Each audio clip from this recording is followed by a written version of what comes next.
Jessica Thompson had ignored the signs for weeks, her 2-year-old son whispering to their dog in the middle of the night, the dog growling at empty rooms, Ethan saying, "Max knows something's wrong, Mommy." She thought it was a child's imagination. Until she checked the security camera at 3:47 a.m. and saw what really happened at 3:17. What she saw made her grab her son and dial 911. Before you watch, remember to like and subscribe so you don't miss another touching story like this one. And write in the comments where you're watching from and what time it is there.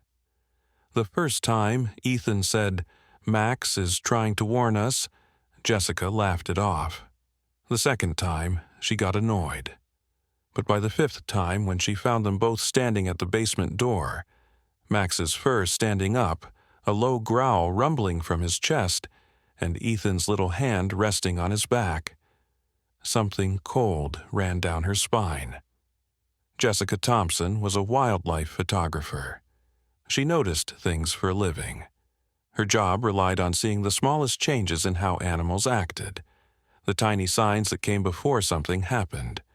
But somehow she'd missed what was going on in her own house. It began with small things. Ethan leaving pieces of his breakfast next to Max's food bowl, the little boy kneeling next to the dog, his lips moving as he whispered to him. Jessica would stand in the doorway, tired from another night without sleep spent editing pictures for an upcoming show, and think it was sweet. Just a kid's wild imagination. "Ethan, honey, dogs can't talk back," she'd say, picking up her son. "Max is just good at listening." But Ethan would shake his head, his little face looking serious. "He talks to me, Mommy." Jessica would smile and change the subject. She had work to finish, unpaid bills stacking up in her email. The pressure of being a single mom weighing on her every time she tried to balance what her son needed with what her freelance job demanded. She didn't have time to go along with every make-believe game. Then the weird behavior got worse. One morning, Jessica found them both standing at the basement door. Max's fur was standing up, a quiet growl coming from deep in his chest. Ethan stood next to him, his small hand resting on his back. "Mommy, we shouldn't go down there." "What, Ethan, it's just the basement." Jessica stepped forward, but Max moved between her and the door, his growl getting louder. "Max says we can't." Ethan's voice sounded strong, almost scared. Anger flashed through Jessica's body. "Ethan Thompson, that's enough. Max is a dog. He can't tell you anything." She snapped her fingers at the dog. "Max, move." The dog whimpered, but finally stepped away. Jessica pulled open the basement door, filling the stairs with light. Nothing. Just concrete steps going down to their messy storage area. She turned around to see Ethan's eyes full of tears. "He was trying to protect us," the little boy whispered. "Protect us from what? There's nothing down there."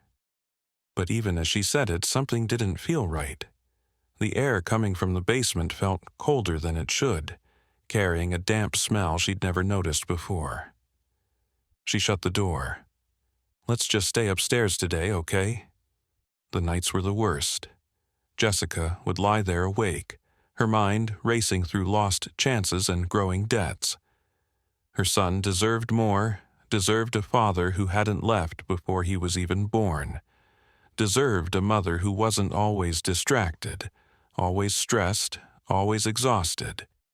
She'd put in security cameras 6 months earlier, mostly for insurance reasons rather than real safety worries. Their suburban neighborhood was peaceful, safe. The cameras mainly recorded raccoons going through trash cans and the occasional package delivery person. Until that Thursday night. Jessica had fallen asleep at her desk, her face resting on photos she hadn't finished editing. When she woke up suddenly at sunrise, her neck stiff and her mouth dry, she picked up her phone to check the baby monitor app. Ethan was still sleeping, curled up under his yellow blanket, but the alert history showed movement picked up in the kitchen at 3:17 a.m. Her stomach sank. Ethan must have woken up. Jessica opened the video, already practicing the talk about staying in bed, about being safe, about how Mommy needs to know where he is. The video started playing, black and white, blurry from the dim light, but clear enough. Ethan came into view, barefoot in his pajamas, holding something in his hand. Max walked behind him, his tail down, his body on alert. The little boy knelt next to his bowl and put down what looked like a cookie. Then he leaned close to the dog's ear. The sound was quiet, but Jessica turned the volume all the way up. "You promised to keep Mommy safe tonight." Jessica stopped breathing for a second. What kind of game was this? Where had Ethan heard something like that? She was about to close the app when something moving in the corner of the screen made her freeze. The kitchen window. Something passed by it. A shadow. The outline of a person. Her blood went cold. On the screen, Max's head turned sharply toward the window. His body went stiff. Then he exploded into furious barking, charging toward the back door with an aggression Jessica had never seen from their gentle dog. Ethan scrambled back, pushing himself against the cabinet. The shadow disappeared. Max kept barking for another 30 seconds until Ethan reached out and touched his side. The dog went quiet right away, though his body stayed tense, on guard. Then the little boy did something that made Jessica's hand shake so much she almost dropped her phone.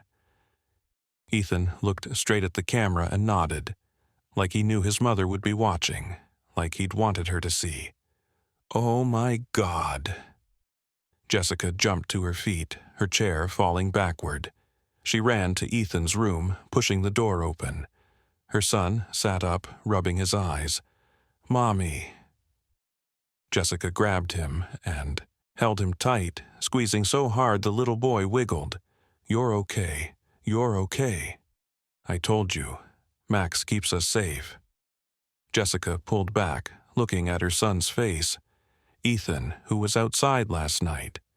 The bad man, but Max made him go away. Her heart pounded in her ears. With shaking hands, Jessica called 911. The police got there in 15 minutes. 2 officers looked at the video while Jessica walked back and forth in her living room, Ethan pressed against her side. Max sat at their feet, calm now, his eyes watching the officers. "Ma'am, we've been following a series of attempted robberies in this neighborhood for the last 2 weeks, the older officer said, his face serious. "The person checks windows and doors, searching for easy ways to get in, usually goes after homes around 3 a.m. when people are sleeping deepest." Jessica's legs almost gave out. "You're saying someone really was trying to break in?" "We can't say for sure what he planned, but the timing and what he did match what we've seen. Your dog's barking probably scared him off." The officer looked at Max with new respect. Clever dog. Most dogs would have kept sleeping. But Max hadn't been sleeping. Ethan hadn't either. They'd been ready. "Yeah." The second officer showed Jessica his tablet. "We've gotten reports from 3 other families on this street, same night, same time. One homeowner's doorbell camera got a partial picture." He turned the screen so she could see a man wearing dark clothes, his face hidden by a hood, walking past houses, trying door handles. "The barking from your house was loud enough that several neighbors heard it. We think that's what made him leave and go to the next street, where we nearly caught him." The officer's face softened. "Your dog may have stopped things from getting worse, ma'am." After they left, promising more patrols and a follow-up visit, Jessica sat on the floor next to Max. The dog looked at her with those knowing brown eyes, and for the first time, she truly saw him. Not as a pet, not as an old dog they'd gotten from her father, but as something deeper. She remembered the day her father brought Max to her 3 years ago. It was right after Ethan was born, right after her ex had left.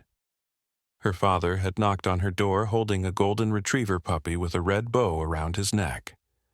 "Every child needs a guardian," her father had said, his voice thick with emotion, "and every mother needs someone watching over them both." Her father had passed away 6 months later. Heart attack, sudden, gone before she could say goodbye. Jessica had been so angry at him for leaving her alone with a newborn and a puppy to take care of. One more responsibility she didn't have time for. One more mouth to feed when she could barely afford groceries. But now, sitting on this floor, watching Max's gentle eyes, she finally understood. Her father had known. Somehow, he'd known she would need Max. Not just as a pet, but as a protector, as family. "Dad sent you, didn't he?" she whispered, her voice breaking. "He knew I'd need you." Max's tail thumped softly against the floor. Jessica pulled Ethan closer, burying her face in her son's hair. "Your grandfather loved you so much, baby. He never got to meet you, but he made sure you'd be safe.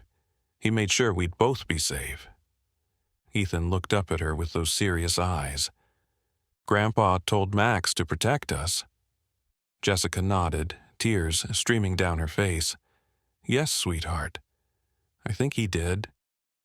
"How did you know?" she whispered to Max. Ethan climbed into her lap.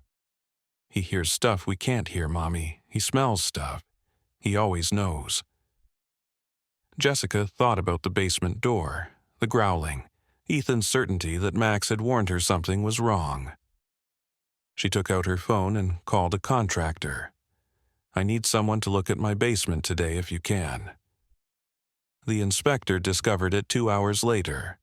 A tiny crack in the foundation wall hidden behind storage boxes, water damage spreading through the drywall, and even worse, black mold growing across the ceiling beams, sending spores into the air that floated up through the floor. "A few more weeks, and this could have been a real health danger," the inspector said, his mask making his voice muffled. "Especially for a small child. How did you know to check?" Jessica looked at Max, sitting quietly at the top of the basement stairs. "Someone warned me." That evening, she sat with Ethan on the couch, Max's head lying on her knee. She'd spent the day getting cameras put on every door, looking up mold removal companies, and watching that video again and again. Jessica opened the drawer where she kept her father's last letter. She'd read it once, at his funeral, then never again. It hurt too much, but now she unfolded the worn paper with shaking hands. "My dear Jessica, by the time you read this, I'll be gone. I'm sorry I won't be there to help you with the baby, but I'm leaving you something better than advice or money. I'm leaving you Max. He comes from a line of working dog, search and rescue, protection. His mother saved a child from a frozen lake. His father guarded a family through a home invasion. Max will know things you can't see. Trust him. When he warns you, listen. I wish I could be there to protect you and my grandchild, but Max will do it for me. All my love, Dad." Jessica's hands trembled so hard the letter fell to the floor. "He knew," she breathed. "Dad knew Max was special." She looked at the old dog, now gray around the muzzle, still loyal, still watching. "You've been doing your job all along, haven't you? Just like Grandpa asked." "I'm sorry," she told her son. "I should have believed you." "Max is not angry," Ethan said, patting the dog's head. "He says you were too tired." Jessica laughed, the sound catching in her throat. "Yeah, I was. I still am." She petted Max's ears, feeling the soft fur under her fingers. "Thank you, old friend, for keeping us safe. For trying to tell me." The dog's tail thumped on the floor. She grabbed her camera, the professional one she used for work. Through the lens, she took their picture. Ethan curled up against Max's side, his little hand on his paw, the last sunlight making them both glow golden. That moment, captured forever, reminded her that the most important protection doesn't come from security cameras or locked doors, but from the love that watches over us, even when we're too tired or too scared to see it. Sometimes the deepest communication happens without words. Max had understood that danger was coming for his family. Ethan, with the simple trust of childhood, had believed him. Together, they'd saved lives. Did you enjoy this story? What about you? If your child kept saying the dog was trying to warn you about danger, would you have believed him? Yes or no? Let us know in the comments below. If you like the story, subscribe to this channel and leave a like. Thanks so much for listening. See you in the next video. Have a great day.